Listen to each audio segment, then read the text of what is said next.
We are about to embark upon a series of strange and exciting, dangerous adventures. Adventures that will lead us to all parts of the world. Hello and welcome to another Bad Comic Review. This time we're looking at Vampirella vs. Reanimator, Issue 3. Story by Cullen, Bunn, and Blacky Shepard. Written by Cullen, Bunn. Art and colors by Blacky Shepard. Letters by Taylor Esposito. Edited by Matt Idelson. I have cover A by Johnny Desjardins and Mohan. And I do like the cover. It's catchy. Nothing really telling you what's going on in the issue, but it's a cool pinup. Now inside we've got, again, black and white with a few colors. This time they've added purple, as Herbert West created a new reagent, a super reagent, and his Lady of Death friend, whose name I'm not going to even attempt to pronounce because I need to buy a vowel. They build this sort of gate thing out of flesh and bone, and they're going to use the reagent to open a portal somewhere. Herbert West has no idea what he's getting into. Meanwhile, Vampirella just decides to resurrect this woman's husband, and thinking that's a good plan, it of course blows up in her face. Herbert West realizes the gravitas of what he's done, but it's a little too late,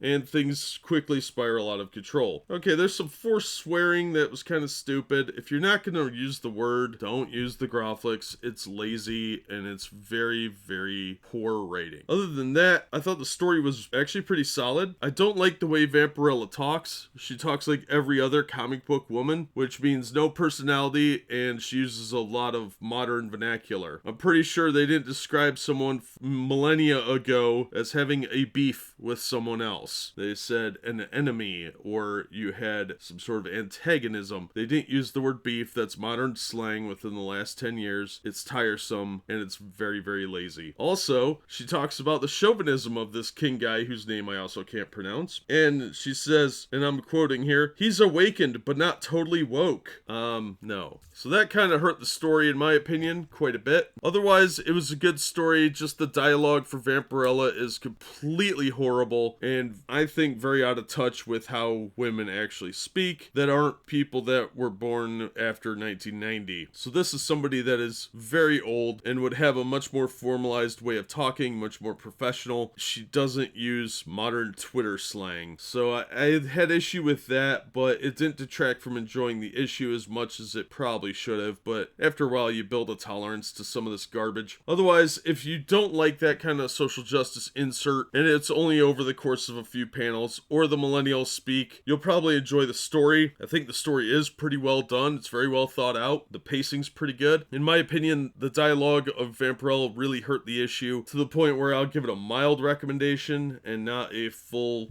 enthusiastic recommendation like I probably would have otherwise, because a lot goes on in this issue. Parts of it I didn't like. So if they had fixed the dialogue, I probably would have liked it a lot more. That being said, it's still a mild recommendation, but that's going to do it for me. As always, thank you so much for listening and supporting the channel. If you enjoyed the video, give it a thumbs up and subscribe so you don't miss future reviews, and we hope to see you on the next one.